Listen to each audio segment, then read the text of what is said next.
100% કહું છું, જરા ખોટું કહેતો નથી, જાજી બતાવું.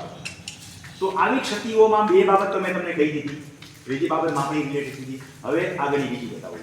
તમામના હાથ નંબરના હાકરિયાની કોલમમાં કાં નોંધો ઘટતી હશે ને કાં નકામી નોંધો હશે. તમારા કોલમમાં હાથ નંબરની ખોટી નોંધણી ન હોવી જોઈએ અને ઘટતી નોંધ શોધી આપો. મારા ઘરનું કઈ વસ્તુ તમારા ઘરમાં આવી જાય તો તમારા માટે નકામી છે ને. ખાલી વાટકાની વાત નથી કરતો, તમને કામમાં આવે. મારા રેવણીના ચોપડા બોટલું છે, તમારા ઘરમાં આવી ગયું, તમને શું કામ? કઈ નહીં. મારો બાઈક જે છે એ પેશન પ્રો છે, મારા કોઈ સ્પેર પાર્ટ મેં બદલાવ હાલું લેવી નહીં, કાંઈ એસેસરી લેવી નહીં. તમારી પાસે આવી તમારા બાઈકમાં ફિટ થાય નો થાય.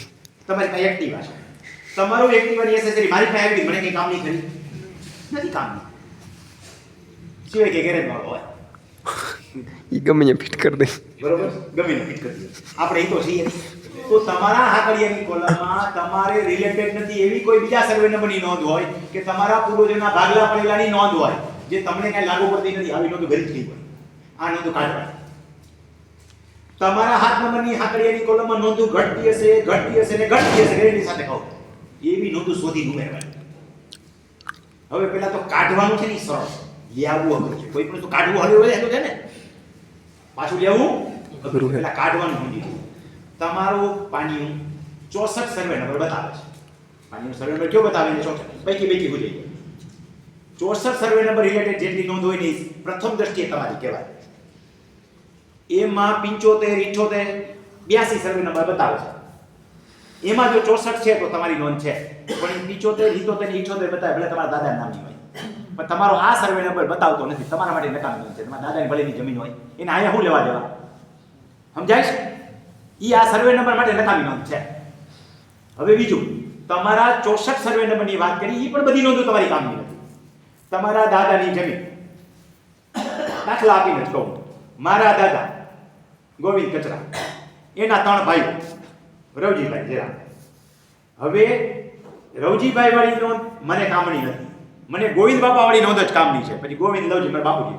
હવે ઓલા રવજી બાપાના છોકરા હોય અર્જણભાઈ રવજી, એની નોંધ મને કામની નથી. મારા ઘરે કોઈ કઢાવાય, ભલે મારા સર્વે નંબરની રહી. ભાગ પડી ગયા પછી ઈ નોંધ આમાં ઘૂસી ગઈ હોય ઘણી વાર, કારણ કે રિલેટેડ સર્વે નંબરની છે એટલે ગરી ગઈ હોય. ઈ કાઢવાની. જે સર્વે નંબરની નોંધ આપણે લાગુ નથી પડતી એવી સર્વે નંબરની નોંધને શું કરો?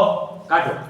પેલી તો તરત તમને હજાઈ જાય કે તમારો નંબર નથી તો બીજા નંબરની નોંધ આપણે શું કરવી છે? આ બાપા પાસે 4 સર્વે નંબર, એમાં તમારો આ સર્વે નંબર 64 છે, ભેગો હોય તો રાખવાની, તો જોઈશી. પણ એ 64 એમાં નથી તો આપણે જોતી નથી. બીજી ભાગલા પડી ગયા પછીની નોંધ હોય એ પણ આપણે જોતી નથી. એ તો એના કાઢિયામાં જાય ને હાથ નંબરમાં, કે આપણામાં આવે એનામ જાય. આવું ઘરે કેવી રીતે 135 પહેલા કોમન નોંધવું હોય એ નથી સમજાવે હું એટલે અત્યારે એ વિશે લાંબુ છે. એ ઘરે જાય કઢાવવા. હવે ઘટતી નોંધો શોધવી, આમાં બધાય નહીં કરીએ કે મારા વિડીયો સાંભળતા હશો તો ઘણું બધું કરીએ. કારણ કે મેં લગભગ કલાક શીખવાડું છું ને, આ 10 મિનિટમાં તમને કેટલું શીખવાડી દઈએ? એક વિષય આપણે 10-15 મિનિટ લઈએ છીએ.